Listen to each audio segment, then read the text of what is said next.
সুপ্রিয় দর্শক, স্বাগত সবাইকে নিয়মিত টক শো এই সময়। আমি জহিরুল আলম আজ আপনাদের সঙ্গে আছি। দিনের শিরোনামগুলো বলছি। প্রথমেই চিত্রনায়িকা পরিমণির মামলায় গ্রেপ্তার হওয়া নাসির এবং তুহিন অমি, তারা 7 দিনের রিমান্ডে দেওয়া হয়েছে তাদের। আজকে শহরে প্রচণ্ড যানজট গেছে এবং গাজীপুরে এসে যানজটের প্রধান কারণ গাজীপুরে পরিস্থিতি, এবং সেখানে সেই যানজট সড়ক রাজধানীতে এসেও ঠেকেছে এবং দিনভরই জনভোগান্তি চলেছে। করোনা পরিস্থিতি ক্রমশ অবনতির দিকে। 53 দিনের মধ্যে সর্বোচ্চ করোনা রোগী শনাক্ত হয়েছে আজকে 3319 জন, এবং 24 ঘন্টায় আজকেও মৃত্যুর সংখ্যা 50, এবং সীমান্তবর্তী জেলাগুলোর পরিস্থিতিও যথেষ্ট নাজুক ক্রমশ, এবং তাদের স্বাস্থ্যসেবা দেওয়ার যে সামর্থ্য সেগুলো নিয়েও নানা প্রশ্ন আসছে। মূলত এটা নিয়ে আপনার আলাপ করব। দিনের আরেকটি শিরোনাম হচ্ছে এসএসসি এবং এইচএসসি নিয়ে সিদ্ধান্ত নিচ্ছে সরকার। শীঘ্রই পরীক্ষার বিকল্পের কথাও ভাবছে সরকার, সেটি শিক্ষামন্ত্রী জানিয়েছেন। এই প্রসঙ্গগুলোই থাকবে আজকের আলোচনায়। আমরা শুরুতেই আমাদের অতিথিদের সঙ্গে পরিচিত হব। স্টুডিওতে রয়েছেন জনাব সুভাষ সিংহ রায়, সংবাদ বিশ্লেষক, স্বাগত আপনাকে। রয়েছেন জনাব জুনায়েদ সাকি, প্রধান সমন্বয়কারী গণসংহতি আন্দোলন এবং বেসরকারি বিশ্ববিদ্যালয় ব্র্যাক বিশ্ববিদ্যালয়ের মাইক্রোবায়োলজি বিভাগের সহকারী অধ্যাপক ডক্টর মাহবুব সিদ্দিকী আমাদের সঙ্গে যুক্ত হয়েছেন জুম প্ল্যাটফর্মে। স্বাগত ডক্টর মাহবুব সিদ্দিকী, আপনাকেও।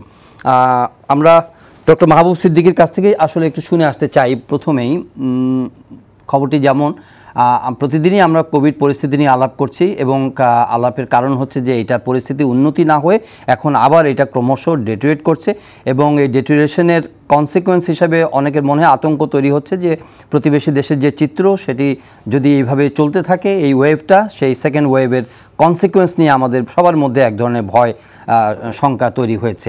আজকের যে পরিসংখ্যান, সেই পরিসংখ্যান কি ইঙ্গিত দিচ্ছে, এবং আপনি এই পরিসংখ্যান দেখে কি বলে বিশ্লেষণ করছেন, যদি একটু আমাদেরকে ব্যাখ্যা করুন ডক্টর মাহবুব সিদ্দিকী। জি, thank you for first of all thank you for having me. আপনি যে কোশ্চেনটা করেছেন এটা খুবই জনগুরুত্বপূর্ণ প্রশ্ন, সবার মনে এই প্রশ্নটা আছে।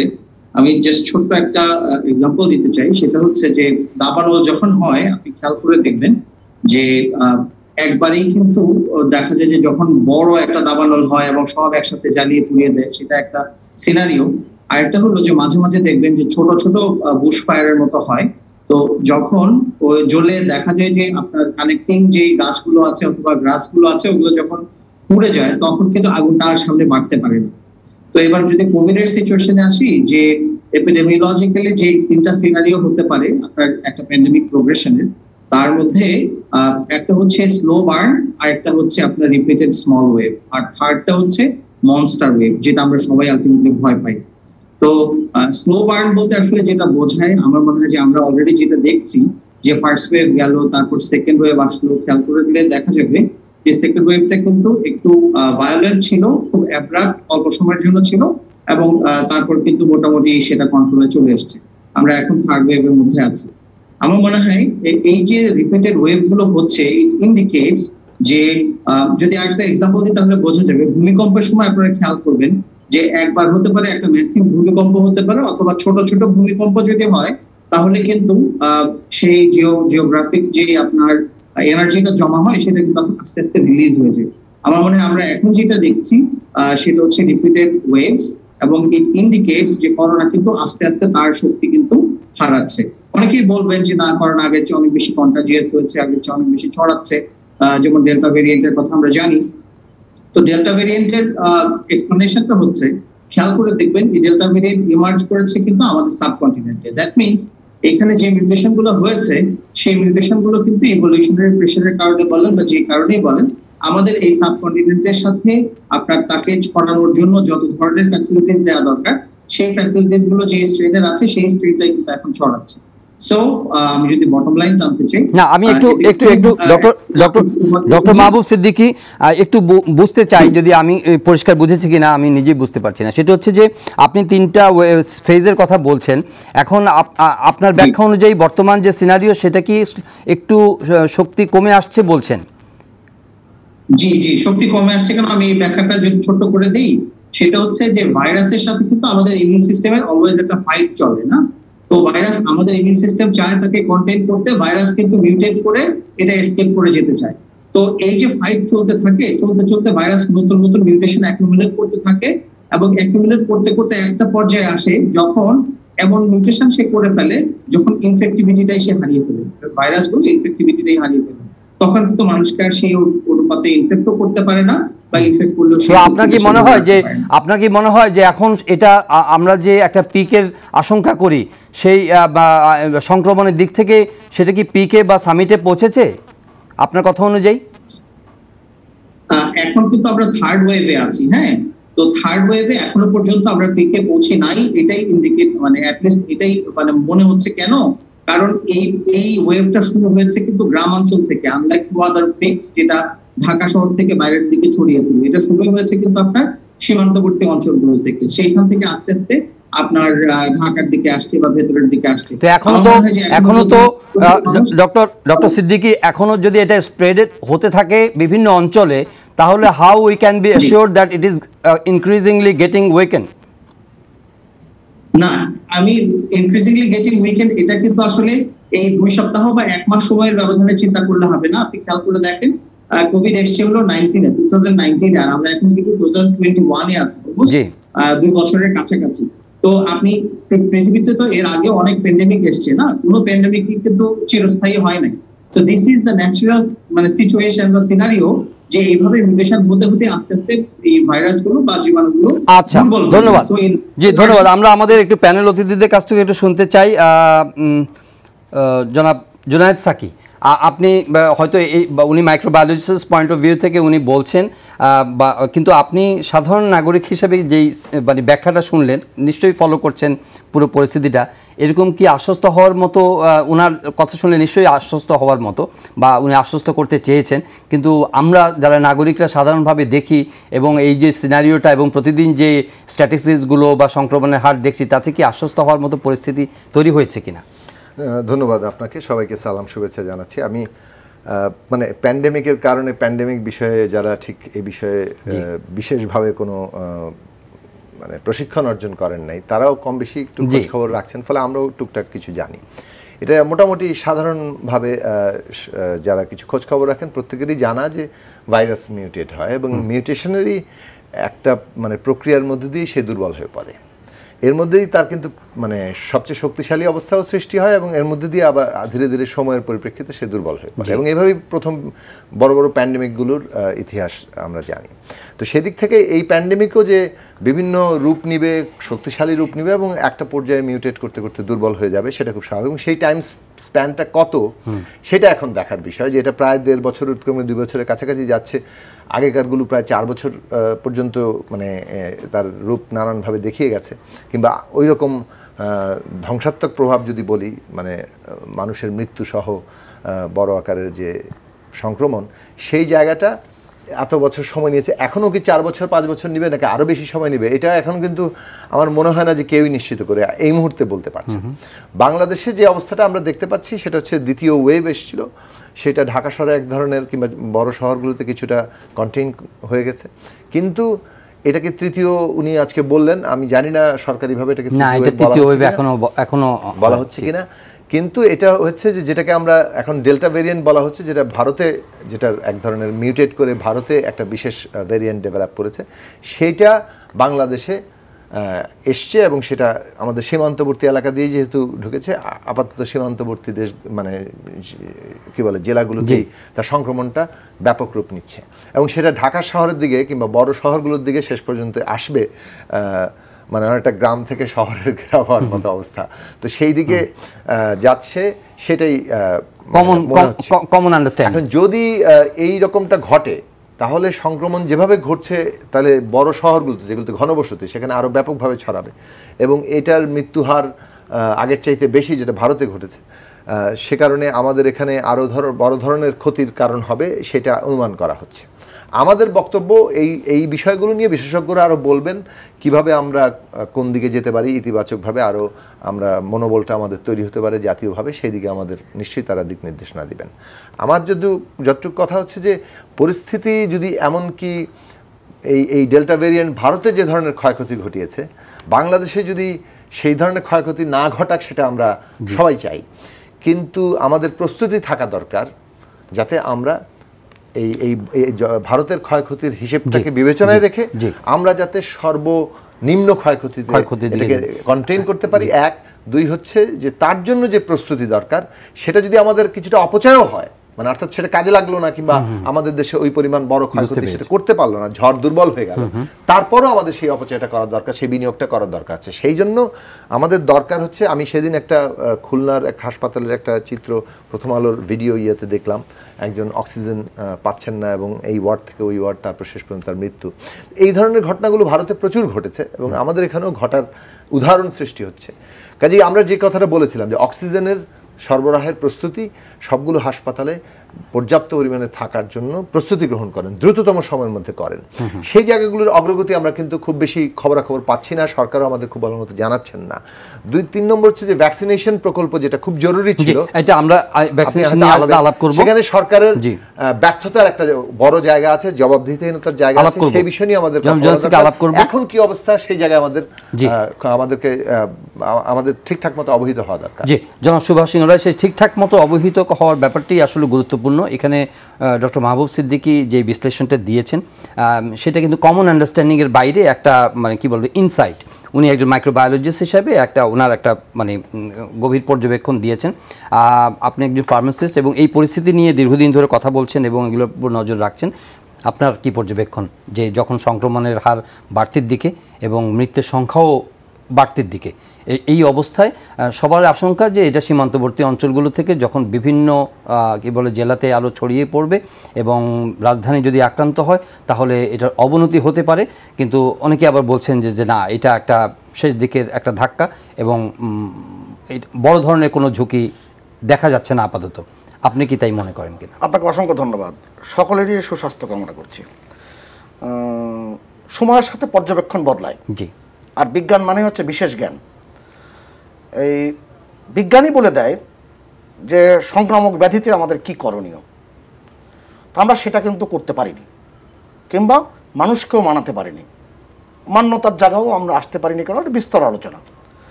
এক হচ্ছে আমরা দূরত্ব বিধি মানি নাই, আমরা সঙ্গ নিরোধ ব্যবস্থাপনা করতে পারি নাই, সার্বিকভাবে স্বাস্থ্যবিধিও মানি নাই। আপনি পর্যবেক্ষণটা এমন দাঁড়ায় যে অনেকে আমাকে বলেছে, যারা বিশিষ্ট জন, যারা এই সিনিয়র ফার্মাসিস্ট, মাইক্রোবায়োলজিস্ট এরকম যারা আছেন, তাদের অনেকেই বলেছেন যে ঢাকা, আমরা যে 4টি শহর নিয়ে একসময় উদ্বিগ্নতা মধ্যে ছিলাম, ঢাকা, নারায়ণগঞ্জ, গাজীপুর, চিটাগং, এই জায়গাগুলোতে এক ধরনের হার্ড ইমিউনিটি অর্জন হয়ে গেছে। এবং পর্যবেক্ষণে কিন্তু কোনোটা উদাহরণ কিন্তু সেরকমই বলে, কারণ এত বেশি মানুষ ইনফেক্টেড হয়েছে, জেনে না জেনে, চিহ্নিত হয়ে অচিহ্নিত অবস্থায়ও সেখানে এই জায়গাটা তৈরি হয়েছে। আর সীমান্ত শহরগুলোতে কেন হয়েছে এই ব্যাখ্যাটা তো আমরা জানি। তা অনেক সময় নানান রকম তথ্য আমাদের সামনে আসে, যেমন সিয়াটল ভিত্তিক একটি প্রতিষ্ঠান, সেটা institute of health matrix and evaluation, তারা একটা পর্যবেক্ষণ দিয়েছিল বাংলাদেশ সম্বন্ধে। যদি আমরা নিয়ন্ত্রণ করতে না পারি, বাংলাদেশ যদি এখন ঠেকাতে না পারি, তাহলে মে মাসের মাঝামাঝি পরিস্থিতি কী দাঁড়াবে বাংলাদেশে। বলেছিল সারা বাংলাদেশের ৭৪,০০০ শুধু শয্যায় লাগবে হসপিটালে, ৭,০০০ আইসিইউ লাগবে বিভিন্ন জায়গায়, এই মিলে প্রক্ষেপণ করা হয়েছিল। তা এই যে ভয়ঙ্কর জায়গার যে তথ্য দেওয়া হয়েছে, সেটা কিন্তু তারাও একটা অঙ্ক কষে কিন্তু বলেছিলেন, কিন্তু সেই ভয়ঙ্কর জায়গার দিকে আমরা যাচ্ছি না বলেই আমাদেরকে মনে হচ্ছে।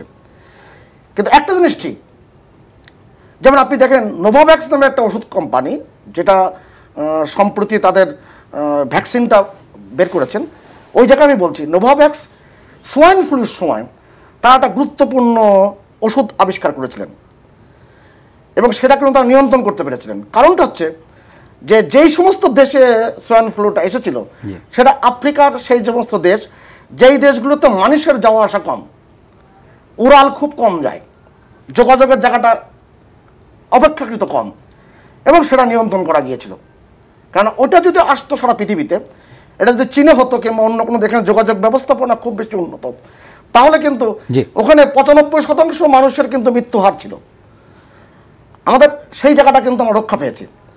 আজকের বিজ্ঞান এবং অগ্রগতির জায়গায় 3টি জিনিস যেটা বলা হয়, যেটা টেস্ট, ট্রেসিং এবং ট্রিটমেন্ট, এই জায়গাটা ক্রমবর্ধমানভাবে আমরা সেটা সম্প্রসারিত করতে পেরেছি কিনা।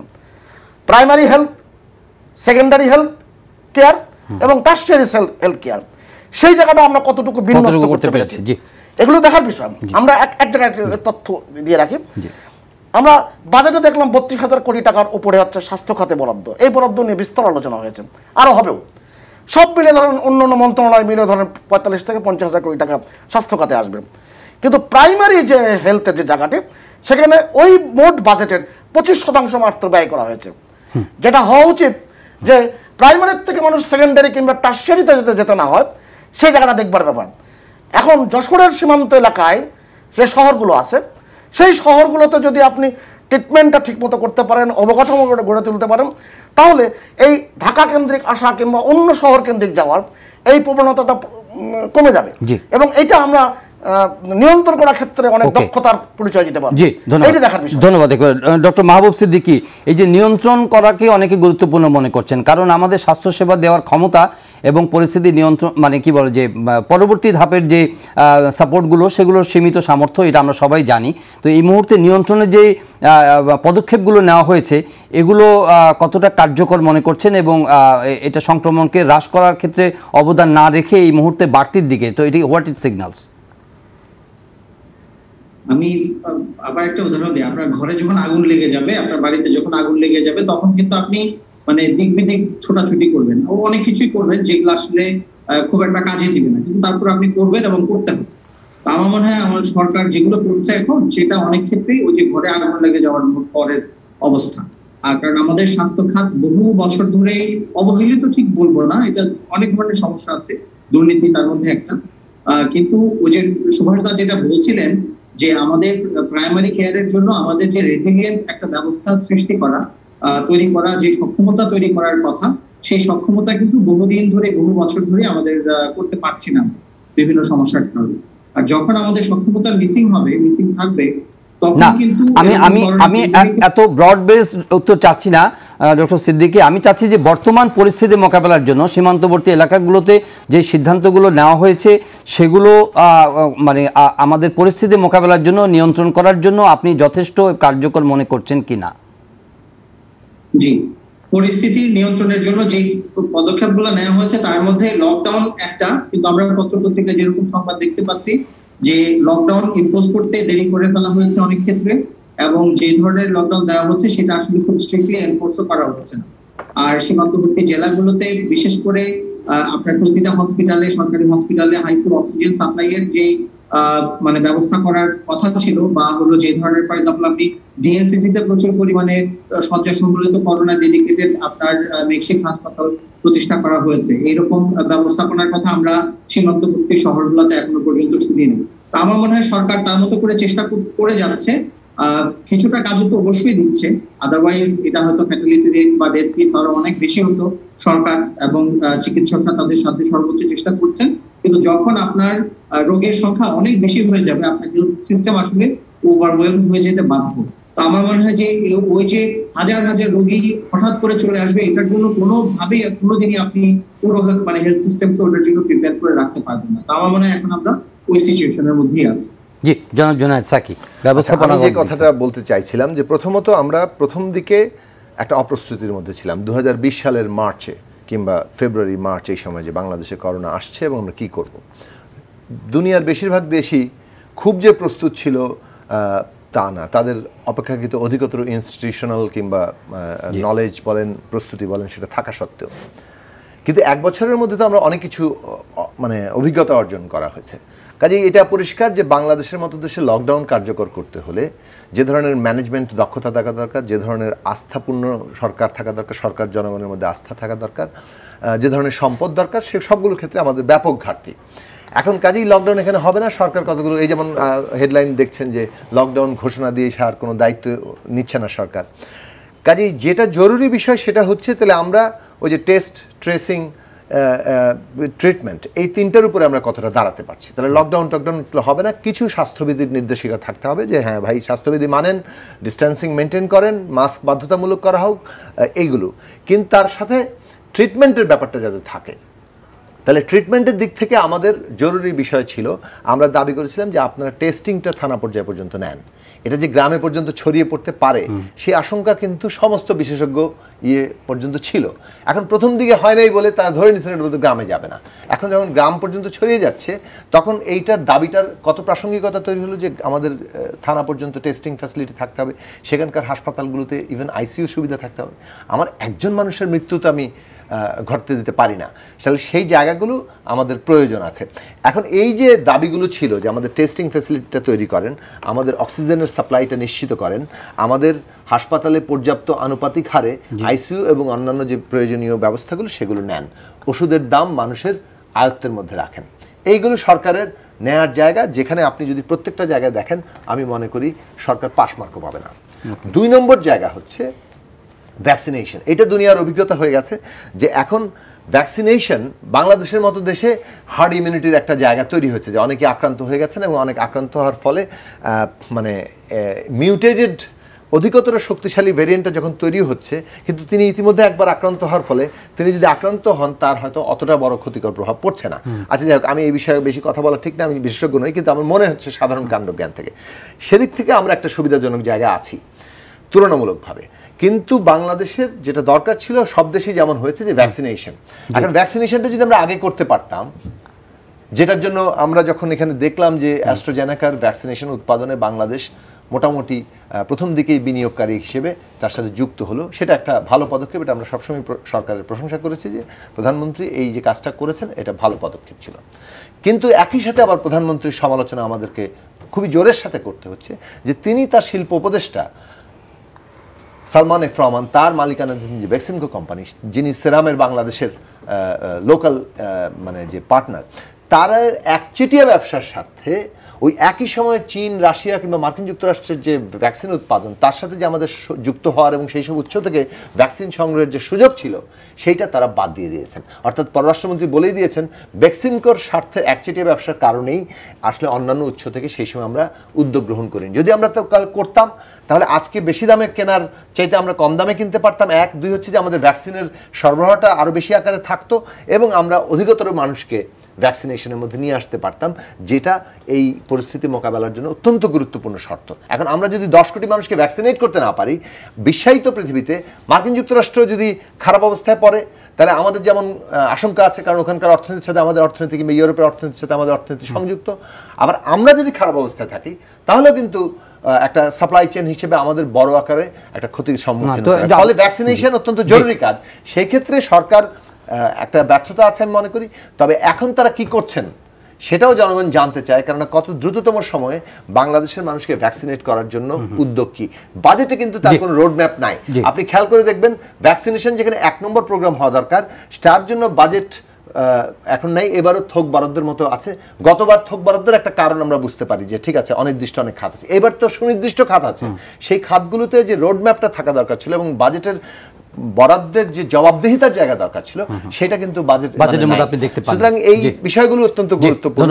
ধন্যবাদ সুভাষ সিংহ রায়। এই যে আপনি মানুষের উদাসীনতার কথা বললেন বা আইন না মানার প্রবণতার কথা বললেন, আবার আমাদের তুলনামূলকভাবে লো ফ্যাটালিটি, তুলনামূলকভাবে এখন রাইজিং, তারপর আমরা বলবো কম্পেয়ারিং টু দ্য আদার মানে কি বলে নেশনস বা আমাদের নেবারিং কান্ট্রি ইন্ডিয়ার তুলনায় আমরা তুলনামূলকভাবে ভালো আছে এই অবস্থার মধ্যে। এটার জন্য কি কোনো ব্যবস্থাপনাগত সাফল্য নাকি অন্য মানে হয় নাই, মোটামুটি ওইরকম অ্যাগ্রিভেট করে নাই, এটাকে আপনি বলবেন? এবং এটা করবে না এটাই বা কীভাবে গ্যারান্টি দেওয়া যায়? আবার হার্ড ইমিউনিটি যদি হয়েই থাকে তাহলে ভ্যাকসিনেশন নিয়ে আমাদের এত দুশ্চিন্তা করার কি আছে? আপনি জহিরুল আলম, জুনায়েদ সাকি, সুভাষ সিংহ রায় এবং একজন মাইক্রোবায়োলজিস্ট, এই 4 জনের কথা তো নিশ্চয়ই গুরুত্বপূর্ণ কথা আসবে। 4 রকম কথা আসবে, কিন্তু দেশের স্বার্থেই আসবে। কিন্তু ব্যাখ্যাটা সঠিক হওয়া দরকার। এটা আমার ব্যাখ্যাটাও সঠিক হওয়া দরকার। আপনি সংক্রামক ব্যাধিতে আপনি যে কথাগুলো আমরা বলছি এতক্ষণ ধরে, জুনায়েদ সাকিব ভাই যে ছন্দে ছন্দে যে কথাগুলো বললেন, সে কথাগুলো শুনতে যতটা ভালো লাগে তার চেয়ে ওই গভীর মর্মার্থটা কিন্তু বুঝতে হবে। কারণ এখানে অনেকগুলো ফাঁক রয়ে গেছে। ফাঁক রয়ে গেছে এই কারণে আমার 4 জনের কথা কি গুরুত্বপূর্ণ নাকি বিশ্ব স্বাস্থ্য সংস্থা যে কথাটা বলবে সেটা গুরুত্বপূর্ণ? নিশ্চয় বিশ্ব সংস্থা যে কথাটি বলবে sometimes they have also been proved wrong. না, বিশ্ব স্বাস্থ্য সংস্থা যখন বলে যে কটি দেশ পৃথিবীতে এই কোভিডকালীন সময়ে দক্ষতার পরিচয়, তার মধ্যে বাংলাদেশের প্রধানমন্ত্রী শেখ হাসিনা একজন। যখন ওয়ার্ল্ড ইকোনমিক ফোরাম বলে, যখন ফোর্বস বলে এটা কিন্তু অবশ্যই আপনাকে গুরুত্বপূর্ণ জায়গায় চিহ্নিত করতে হবে। এখন প্রত্যন্ত অঞ্চলে টেস্টিং ফ্যাসিলিটি ডেভেলপ করা, আমি একজন সিনিয়র ফার্মাসিস্ট হিসেবে আমি সর্বত্রই চাই। বাংলাদেশে এক সময় তো ছিলই না, 2009-08 সালে নির্বাচনের পর প্রথম RT-PCR IEDCR কিন্তু মাননীয় প্রধানমন্ত্রী নিয়ে আসেন, এবং এটা রিসার্চ বেজের জন্য। সেই RT-PCR আপনি অসংখ্য RT-PCR এনেও যদি রাখেন, আপনি কিন্তু সেই পরীক্ষাটা করতে পারবেন না। কারণে দক্ষ জনশক্তির প্রয়োজন। আপনি যদি প্রত্যেকটা জেলা শহরে 100টা করে ICU দিয়ে দেন, আমাদের সে অর্থনৈতিক সক্ষমতা আছে? আমরা পৃথিবীতে 32তম দেশ যে পারমাণবিক, সেটা তো আপনি শুরুতেই বললেন যে মানে প্রাইমারি লেভেলে যে হেলথ কেয়ার প্রজেক্টগুলো আছে সেটা 25% তো ইমপ্লিমেন্ট করতে পারে নাই, এটাই তো? না, বাজেটের বরাদ্দ 25%, সেটা বরাদ্দ অনেক বাড়ানো উচিত বলে আমি মনে করি। তো বাড়ি কি হবে যদি তারা তাদের ইমপ্লিমেন্টেশন ক্যাপাসিটি না সেই বাড়ে? তো আপনাকে তো মধ্যমেয়াদী পরিকল্পনা করে রাখতে হবে এবং তাৎক্ষণিকভাবে কাজগুলো করতে হবে, সেটাই ক্ষমতা থাকতে হবে। এই যে ব্যাপারগুলো, সেটা আপনাকে একটা খেয়াল রাখতে হবে যে আপনি 224টা কিন্তু এখন জিং এক্সপার্ট, তারপরে RT-PCR এবং আপনি যে অ্যান্টিজেন, র্যাপিড অ্যান্টিজেন টেস্টের ব্যবস্থা কিন্তু আছে। কিন্তু মানুষের মনোজগতে RT-PCR এর প্রতি কিন্তু আগ্রহটা বেশি। আপনি ঝিগরগাছাতে প্রত্যন্ত অঞ্চলে, যশোরের সীমান্তবর্তী আছে কেশবপুরে, আপনি RT-PCR এর যে সিস্টেম ডেভেলপ করতে পারবেন, এটা কিন্তু অল্প দিনে সম্ভব না। 1, 2 বলবেন যে 1 বছর কি কম দিন? আপনি ICU চালাতে গেলে যে ক্রিটিক্যাল কেয়ার মেডিসিনের যে প্রশিক্ষক দরকার, MBBS পাস করার পরে FCPS এর কমপ্লিট করতে আরও 5 বছরের সময়। আমরা এখন যেটা চালাচ্ছি সেটা হচ্ছে যে সমস্ত অ্যানেস্থেশিয়ার যে ডাক্তারগুলো আছেন, সেই ডাক্তারগুলোতে মূলত কাজ চালানো হচ্ছে।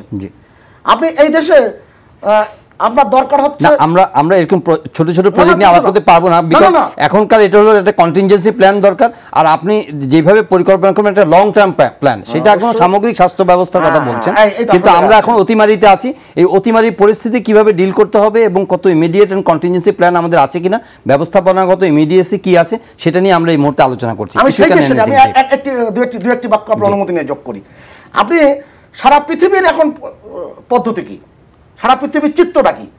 আপনি সারা পৃথিবীতে মাত্র 1100 ভ্যাকসিনেশন হয়েছে অধিকাংশ দেশে, মাত্র 10টি ধনী রাষ্ট্র তার ডাবল ডোজ 80% কমপ্লিট করতে পেরেছে।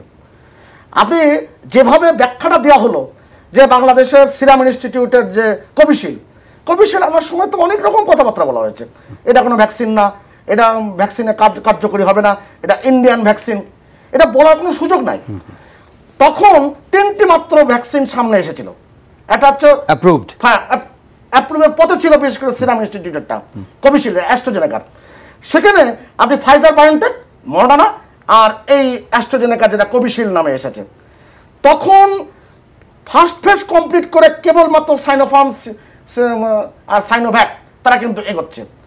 আপনি সেই জায়গায় আপনি বাংলাদেশে জনগণের উপরে প্রয়োগ করবেন, আপনি সেইগুলোর নিরাপত্তার ব্যাপারটি আপনি সরকার হিসেবে দেখবেন না, এটা কখনোই হতে পারে না।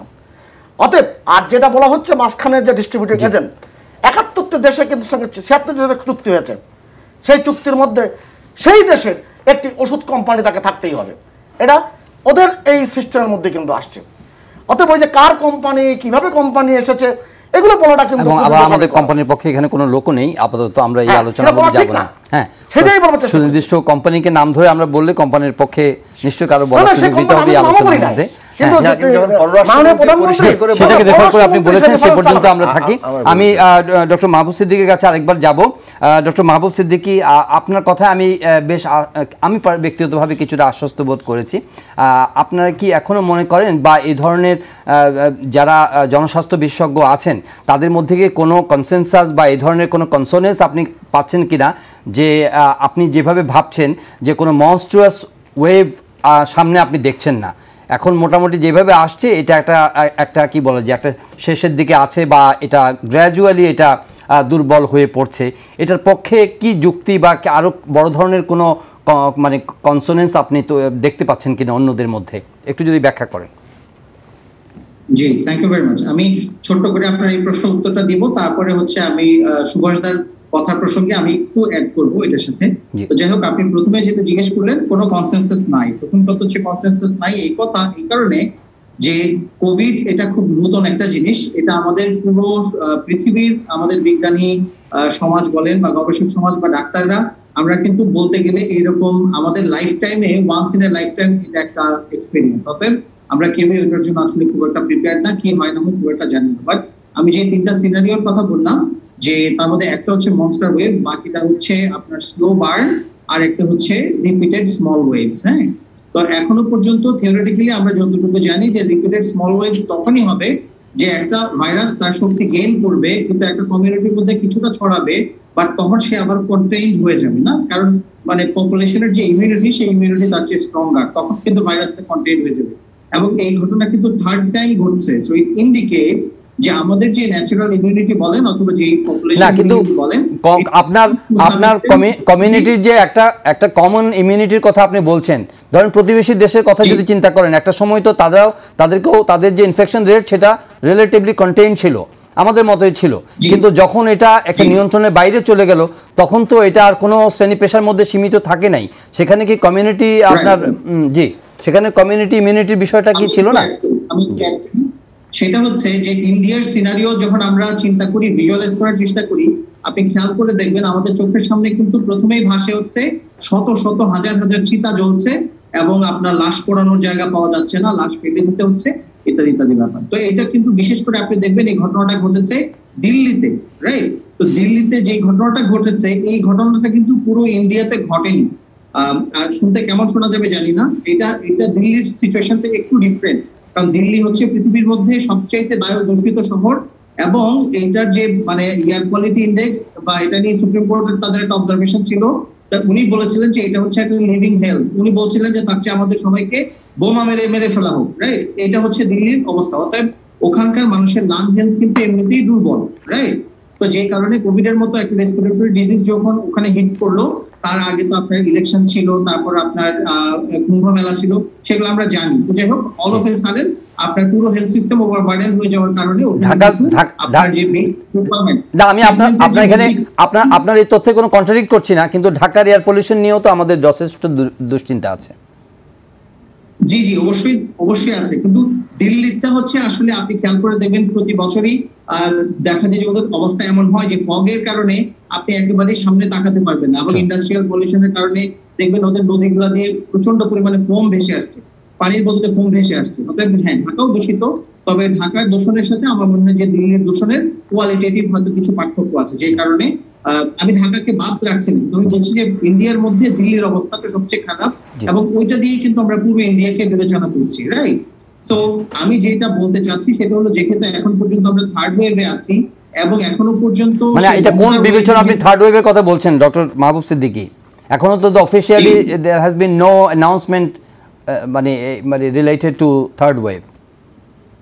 না, একটা অফিশিয়াল অ্যানাউন্সমেন্ট আসতে হলে এটার কিছু প্রক্রিয়া আছে, এটার কিছু মানে নির্দিষ্ট কিছু নাম্বার আছে। আপনি জাস্ট কেসের যে মানে রাইজ এন্ড ফলের যে প্যাটার্নটা আছে, আপনি ওটা দেখলেই বুঝতে পারবেন যে কোনটা কত নাম্বার ওয়েভ। আমার মনে হয় ওই আমরা না চাই।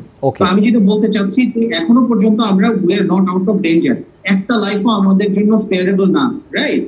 অতএব আমাদের এখানে ছাড় দেওয়ার কোনো সুযোগ নাই। কিন্তু আমি যেটা বলতে চাচ্ছি, আমাদের যে প্যানিকটা মাঝে মাঝে আমাদের মধ্যে গ্রাস করে, যে অবস্থা খারাপ হয়ে যাবে, সুভাষ একটা স্টেটমেন্টের কথা বলছিলেন যে মে মাসের প্রতিদিনে ৭৪,০০০ আপনার বেড দরকার হবে বা কত হাজার আইসিইউ দরকার হবে। এর আগেও গত বছর আমরা এরকম খুব প্যানিক ক্রিয়েটিং বেশ কিছু স্ট্যাটিস্টিক্স শুনেছিলাম বাংলাদেশের ক্ষেত্রে, সেরকম কিন্তু হয়নি গত বছর, রাইট? অতএব এবারও আমি বলছি যে খুব বেশি প্যানিক হওয়ার চেয়ে আমার মনে হয় প্রস্তুতির দিকে জোর দেওয়াটা বেশি ইম্পর্টেন্ট, সেটা হচ্ছে একটা কথা। আর দ্বিতীয়ত সুভাষদা যে কথাটা বলছিলেন যে আমরা তৃণমূল পর্যায়ে আমাদের সক্ষমতাটাকে নিয়ে যেতে পারি কিনা, সাকিব ভাই এবং মানে সুভাষদার খুব চমৎকার একটা আলোচনা হচ্ছিল। আমি এখানে জাস্ট যোগ করতে চাই, আমাদের দেখেন প্রচুর ইউনিভার্সিটি আছে, কিন্তু আমাদের সরকারি ইউনিভার্সিটি, বেসরকারি ইউনিভার্সিটি, প্রচুর ইউনিভার্সিটি আছে, প্রায় অলমোস্ট জেলায় জেলায় ইউনিভার্সিটি আছে। এবং এই জেলা ইউনিভার্সিটি গুলোর মধ্যে কিন্তু মাইক্রোবায়োলজি ডিপার্টমেন্ট আছে, ফার্মেসি আছে, মলিকুলার বায়োলজি আছে, কিন্তু মোস্টলি এগুলোকে নিধিরাম সর্দার বানিয়ে ফেলে রাখা হয়েছে। তাদেরকে কোনো কিছু আসলে মানে সাপোর্টও দেওয়া হচ্ছে না। এই প্যান্ডেমিকটা চমৎকার একটা সুযোগ হতে পারতো যে এই ইউনিভার্সিটি গুলোকে স্ট্রেংথেন করা, এই ডিপার্টমেন্ট গুলোকে স্ট্রেংথেন করা। ওখান থেকে কিন্তু প্রচুর মলিকুলার বায়োলজিস্ট, মাইক্রোবায়োলজিস্ট, ফার্মাসিস্ট বের হচ্ছে, কিন্তু আমাদের হেলথ সিস্টেমের যে মেইন স্ট্রিম অ্যাক্টিভিটিস আছে সেখানে পর্যন্ত তাদেরকে ইনক্লুড করা হচ্ছে না। জনাব মাহবুব সিদ্দিকী, আপনার এটা খুবই সুন্দর একটি পয়েন্ট আপনি তুলেছেন। আমাদের অনুষ্ঠান একদম শেষ দিকে এই চমৎকার একটি পয়েন্ট আপনি তুলেছেন। এটা নিয়ে অনেক আলোচনা হয়, প্রায় আলোচনা হয় যে আমাদের এই মানে প্রফেশনালসদেরকে আমরা ইন্টিগ্রেট করতে পারলাম না এত বড় একটা প্যান্ডেমিকের সময়, এই শক্তিটা কাজে লাগাতে পারলাম না। জনাব জুনায়েদ সাকিব, আমি কি প্রথমে একটু যোগ করতে পারি? জি, 1 মিনিটের মধ্যে। জি, 1 মিনিটের মধ্যে শেষ করতে হবে আমাদের। মাহবুব সিদ্দিকী যে কথাটি বলেছেন খুবই প্রণিধানযোগ্য একটি বক্তব্য। জি, সমন্বিত স্বাস্থ্য ব্যবস্থাপনা মানে শুধু ডাক্তার এবং নার্স নয়, কিংবা ওখানকার যারা কর্ম সহযোগী আছে তারাই নয়। সমন্বিত স্বাস্থ্য ব্যবস্থাপনা পৃথিবীতে এই যে মাইক্রোবায়োলজিস্ট, রেজিস্টার্ড গ্রাজুয়েট ফার্মাসিস্ট থেকে শুরু করে আপনি নানান পেশার যে মানুষগুলো থাকে এদেরকে আপনি কাজে লাগানো, সেই জায়গাটা কিন্তু আমাদের ঘাটতি আছে। আমরা কখনো ভাইরোলজিস্ট প্রয়োজন হবে আজ থেকে 5 বছর পরে আমরা কিন্তু এই পক্ষপাতই করি নাই। তা আমি যেটা বললাম যে বিউরোক্রেসি ড্রিভেন একটা স্ট্র্যাটেজি কোর্স মানে রোড ম্যাপ তৈরি করেছে প্যান্ডেমিক মোকাবেলার জন্য, এটা কি অত্যুক্তি হচ্ছে কিনা? না, সেই ব্যাপারে এই জনস্বাস্থ্য বিশেষজ্ঞদেরকে তো ইন্টিগ্রেট করা হয়নি, এটা তো রিয়ালিটি না। সেটা আমি বলছি কি আপনি কখনো ভাবেননি ভাইরোলজিস্ট এখনো ভাবছেন হবে না? না, আমাদের নিজের মনোজগতেও নাই।